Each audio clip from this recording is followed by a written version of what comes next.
welcome to film kita yang review Suka-suka kita. Kali ini filmnya tentang Netflix ya, Iya. tentang Iya. Netflix 2021 ya, film horornya judulnya No One Gets Out Alive. Alive. Cerita tentang seorang illegal imigran asal Meksiko ya, yang datang ke Amerika berarti ya, Iya sih, sekitaran Ya, Ohio, Amerika. bekerja di Ohio dan akhirnya dia menginap di salah satu kos-kosan ya, bukan. Iya, intinya dia mau nyari Bukan. tempat tinggal sih ya. Dia mau Sewa. bertahan hidup itu ya. Iya. Iya, dia menyewa di sebuah rumah ya, Iya. rumah atau gedung yang lumayan tua dilihatnya dari luar. Yang dipunyai oleh kedua kakak adik ya. Iya. Si Baker and Red. Red. kehidupannya itu memang diawali dengan kayak perjuangan hidup Ambar ya. Amber Tokoh utama ya? Iya. tokoh utamanya. Jadi memang tokoh utamanya si Amber ini memang berjuang hidup untuk ya hidup di Amerika dan cari uang. Bahkan ya kita bisa melihat kayak kesulitan dia untuk mencari uang lah gitu. Ya karena dia juga bukan warga negara Amerika ya, bukan warga negara asli. Tadi Dia dibilang imigran. gelap ya, itu dia imigran gelap kan berarti dia lu nggak punya identitas dan Iya. Amerika tuh sangat ketat di situ, dia sulit untuk melakukan gerak apapun, dia terbatas. Jadi Memang ya dan memang pas pada saat dia lagi kesulitan itu juga dia juga ngalamin hal horor juga yang terjadi di tempat tinggal. kan emang nyari murah ya, terus Yang murah tuh memang ada rada-rada, jadi teman-teman harus dicek ya. Kalau di sini tagline-nya apa jadinya? Lu nggak punya uang tapi lu punya kuasa.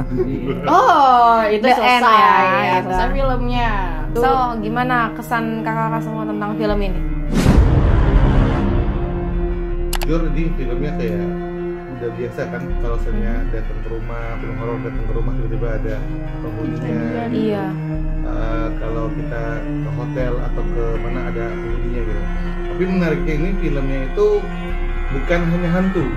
Iya, nanti kalau teman-teman nonton itu ada hantunya, ada psikopatnya, ada monsternya ya kayak gitu deh. Jadi gue jujur awal seneng gitu, tapi terlalu rame. Jadi gak tau dia ini maunya apa sih sutradaranya sih, gitu. Yang mau diangkat tuh apa sih gitu. Kalau aku ngerasa si Amber ini sial banget sih dia.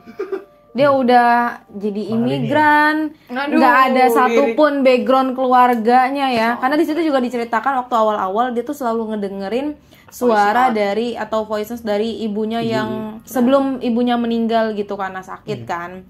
Nah si Amber ini kan berusaha untuk mendapatkan identitas lah ya dengan cara gelap gitu. Tapi di situ dia malah tertipu dan itu kayak ngebuat dia akhirnya nggak punya apapun di situ, dan juga tempat tinggal yang dia tinggali itu nggak ada yang nggak beres gitu.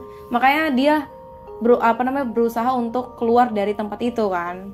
Gimana kayak kesannya tuh dia di luar gembel, di dalam gue juga gembel, gue nggak punya apa-apa gitu. Bener-bener nggak punya apa-apa si Amber ini gitu.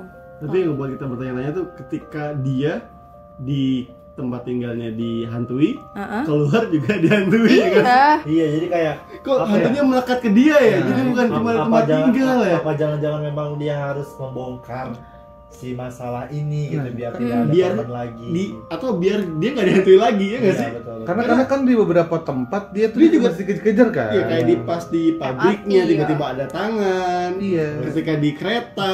balik jalanan. dari sana juga. Mungkin karena dia emang udah masuk situ akhirnya dia dihantui gitu. Betul. Walaupun kejahatan sebenarnya kan bukan di situnya kan. Kejahatan sebenarnya adalah yang kalau kita bilang sih bisa jadi pesugihan kan di situ ya. Kalau kita bawa ya, karena dia ini kan bawanya dari ada sebuah kotak gitu ya.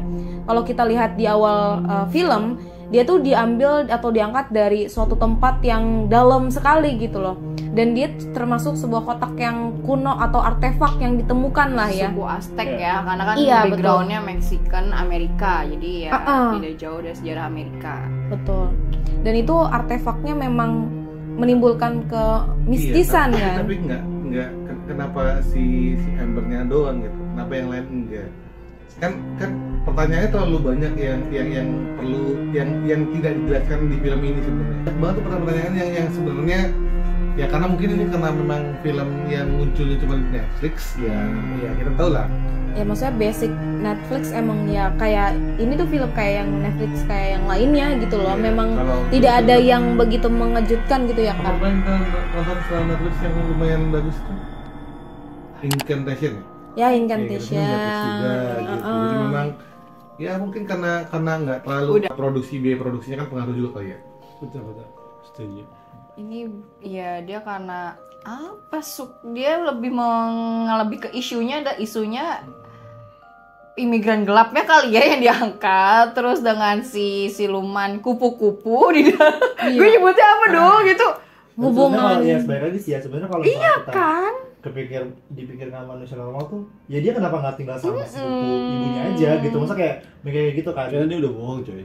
Oh dia udah bohong ya itu bohong ya dia bilang dia lahir di Texas ya kata dia bukan Texas saya akan banyak lah kebohongan terjadi akhirnya terpaksa tinggal di tempat yang tidak seharusnya. Sebenarnya kalau misalnya dia nggak memutuskan untuk tinggal di situ dia nggak bakal kenapa-napa juga kan? Iya.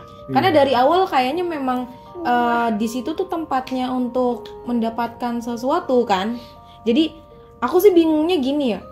Di situ kan waktu di akhir kan kita kan diliatin banyak banget tumbal atau arwah yang ada di sana kan. Berarti otomatis udah banyak pembunuhan yang terjadi di sana kan? Ya. Dan itu harusnya mereka-mereka yang pernah tinggal di sana itu ada dong kasus-kasus pembunuhannya. Walaupun waktu Amber datang ke sana kan si Rednya bilang ini rumah baru kita dapetin lagi gitu kan, baru kita buka masih dalam tahap perbaikan gitu. Tapi kan berarti kan sebelumnya pernah ada masalah gitu kan harusnya. Nah di sini ya si Ambernya itu memang karena dia baru datang ke situ dia nggak tahu kan tentang hal itu, makanya dia get nothing, nggak tahu apa-apa tentang tempat itu sampai akhirnya di situ dia diputuskan untuk jadi tumbal kan? Agak aneh juga sih sampai kasus pembunuhan sebanyak itu polisi di sana nggak tahu gitu. Kan masih ada kan silumannya. Kalau selama siluman gini ya. Iya. Nah sebenarnya diambil biasa tinggal di situ tempat murah itu adalah orang-orang imigran yang emang nggak terdata. Nah iya betul juga. Angkat isunya iya tadi kan. Itu tempat kosan para imigran murah yang dicari sama orang-orang imigran. Jadi kasusnya mati nggak dicari juga ya? Iya karena nggak terdata. Nggak terdata juga. Jadi ya iya betul juga. Emang ini sih yang memang. Tapi gue kalau best scene-nya gitu, yang lu paling suka pas kapan? Iya aku sih pas yang dia mau ditumbalkan gitu ya. Terus pas dia ngeliat di samping tuh enggak ada yang yang teman-teman satu ini ya dia tuh yang udah digantung dan palanya ini. Karena aku tuh kayak nggak bisa nebak kalau misalkan yang diambil tuh cuma palanya gitu. Aku juga nggak bisa nebak apa sih yang sebenarnya dilakukan sama si wanita-wanita itu. Padahal kan di situ arwah-arwahnya aja tuh cuma dengan badan utuh tapi dengan mata yang terang kan. Dan itu kayak nggak ada korelasinya dengan pala dicopot gitu loh, pala dimakan sama si monsternya ini, gitu. Kalau lu Bang? Kalau gue adegan yang paling ini yang dia lagi sama ibunya di malam ibunya tuh dia berusaha untuk menolak biar nggak dimakan sama si monster itu. Dia mencoba untuk melawan itu kan, nah itu yang kayak keren sih maksudnya. Dia kan ya ibaratnya di depan nyokapnya nih ya di situ aja ternyata dia orang yang paling dia sayang ya. Iya orang yang paling dia sayang justru dia malah lawan itu dan akhirnya malah ngebunuh ibunya itu. Mungkin yang lain yang jadi tumbal tuh karena mereka tertipu sama ilusi fana itu enggak sih? Iya betul. Mereka ngerasa kalau oh itu beneran si yang ininya nih kayak yang temannya dia yang dia nganggap itu ada anaknya kan. Jangan-jangan dia emang terperangkap sama itu, oh ini anaknya kenangan gitu. Paling kenangan yang paling teringat sama dia gitu. Bisa jadi kenangan, bisa jadi trauma. Pasti adegan yang paling menyenangkan ya. Yang mana tuh? Yang mukul pala make kayak gitu. Wow. Itu menyenangkan sekali adegan. Lihat lah ya. Nah itu gue bilang ini tuh horor tapi ada kayak gore-nya gitu ya. Gitu itu kan gorinya. Satu lagi dong, nggak jauh-jauh sih kan dari situ, leher dong. Oh iya. Itu the best bagi aku kan. Gue senengnya pas waktu ini sih, pas waktu pas dia ke bawah tiba-tiba hantunya tuh cuma ada mata gitu. Rupanya di gedung itu rame. Wah, itu seru sih. Oke. Iya, itu kan beberapa kejadian kan sebenarnya. Iya. Tapi memang kalau kita lihat itu lucu, rupanya tuh monster kan tanya kan monster tuh apa? Rupanya di ending trailer tuh keluar akhirnya visualnya ya. Dia. Oh, maksudnya Ini lebih aneh sih dari yang terakhir kita tonton di Netflix juga tuh. Barbarian kan juga ada monster kan. Oh, iya. Tapi monster ini lebih aneh sih daripada itu karena dia siluman. Kalau yang di Barbarian kan masih menyerupai ibu kan, menyerupai manusia. Kalau ini kan dia benar-benar monster kayak ada nuansa kupu-kupunya kan. Lucu. Maksudnya nggak serem kan, tapi tiba-tiba coba pas ada kejadian tiba-tiba hilang kan, gitu. Karena kan monster kan harus serem dong. Kalau monster serem tuh gimana gitu, tiba-tiba langsung kalah. Biar kayak teriak kayak gitu ya. Iya, gitu. Keluarin api kayak apa gitu. Dia cuma kayak Tapi mungkin kan memang kekuatan dia di situ doang nggak sih?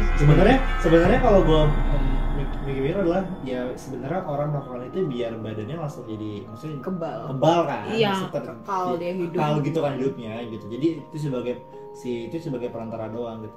Tapi ini juga kayaknya nggak jauh beda deh sama Evil Dead Rise juga deh.